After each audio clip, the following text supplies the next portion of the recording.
Welcome back. You're watching Bluerint Exclusive. Well, there has been a raging tussle over the famous Chidambaram Temple in Tamil Nadu's Cuddalore. In fact, for the second consecutive day, the Hindu Religious and Charitable Endowments Department visited the temple to carry out an inspection of temple records in the wake of allegations of malpractices and misappropriation of the funds. However, the hereditary custodians of the temple have refused to cooperate, saying that the government has no jurisdiction over this temple.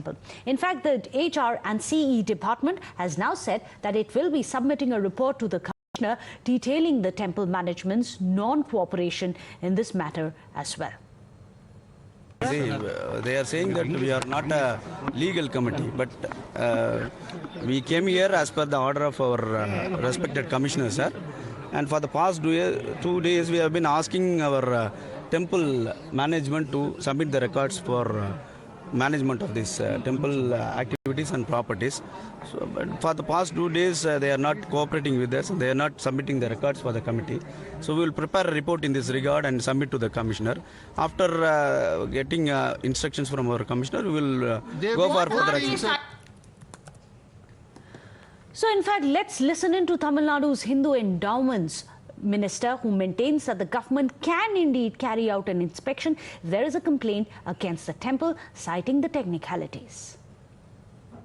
Chidambaram Lord Nataraja கோயிலை பொறுத்தளவில் அது பொது கோயில் என்றுதான் ஏற்கனவே நீதிமன்றத்தில் வரப்பட்டிருக்கின்றது.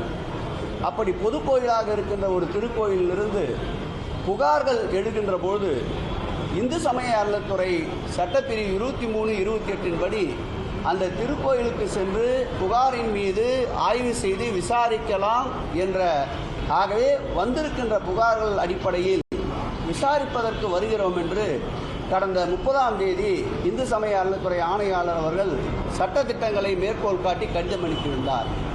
தீட்சிதர்கள் அந்த திருக்கோயிலை நிர்வகிக்கின்றவர்கள் 1ஆம் தேதி அதற்குண்டான ஆட்சேபனை தெரிவித்து கடிதம் அனுப்பியிருந்தார்கள். இன்றைக்கு கூட அந்த திருக்கோயிலுக்கு நான் ஆய்வுக்கு சென்ற பொழுது தீட்சிதரிடம் இதைத்தான் நான் வலியுறுத்தி வந்திருக்கின்றோம். உங்களுடைய திருக்கோயிலை நாங்கள் இந்து சமய அறநிலையத்துறை எடுக்க வேண்டும் என்பது குறிக்கோள் அல்ல. தீட்சிதர்களுக்கு எதிரான செயல் என்றும் நினைக்கக்கூடாது. இது பக்த கோடிகளிடமிருந்து வருகின்ற அந்த புகார்களை விசாரிப்பதற்கான குழுதான் இது. But that big breaking news which is coming in, BJP backs Chidambaram Temple priests. In fact, it says that the government has to follow the Supreme Court judgment. The HR and CE department has absolutely no business here. Listen in. Let them go legally, because the Supreme Court judgment is there. Why should the HRNC have some business there? They have no business to enter Nataraja Temple.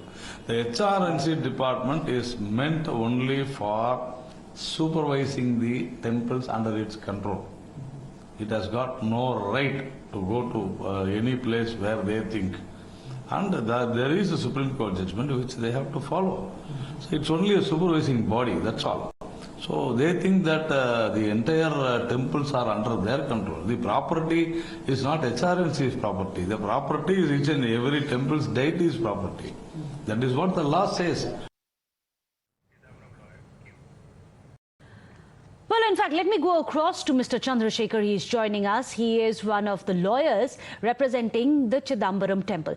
Now, Mr. Chandrashekhar, if you can explain to us the legal position, because the government is citing High Court orders which says that they have the right to look into what's happening and to look into the funds. However, they are not going to be administering the temple. That's the distinction that they are making. They are only going to be looking into the funds but not administering the temple as it's prohibited. For the past 2 days, I am answering all these questions. I can put it very shortly that they are reading between the lines, but not answering the pertinent questions which was raised, constitutional questions raised by us. In fact, we have given them detailed objections, even prior to the inspections. But even after getting those objections, without even reading the judgments properly, on telling only one thing, that they have a right of inspection. We have clearly stated that the matter of denominational administration of Sri Sabhanayagar Temple by Podhu Dikshithars has been given a final quietus by the judgment dated 6/1/2014. In that judgment, it was clearly held that Sabhanayagar Podhu Dikshithars or denominational sect, and that judgment has also clearly held that 1951 previous Madras High Court judgment will operate as a res judicata not only for this case but also for future cases. Therefore, the article protection under Article 26 clearly applies. HRNC Act provision 107 clearly says that whenever a denominational administration is there, protected by Article 26, none of the other provisions will apply. Therefore, the claim that is being made by the Honorable HRNC Minister and also is the HRNC department official that they have got a right by the provisions of HRNC and that's very Act, important. That's a very control. important point Mr. Chandrashekhar is citing. He's citing the Supreme Court's order of 2014 saying there is no such right to inspect as the Tamil Nadu government seems to be insisting upon, saying they have absolutely no right not just to administer but even to inspect it. Thank you so much, Mr. Chandrashekhar. I appreciate you joining us. Unfortunately, that's all we could pack in for you here on Bluerint Exclusive. With that, we wrap up the show.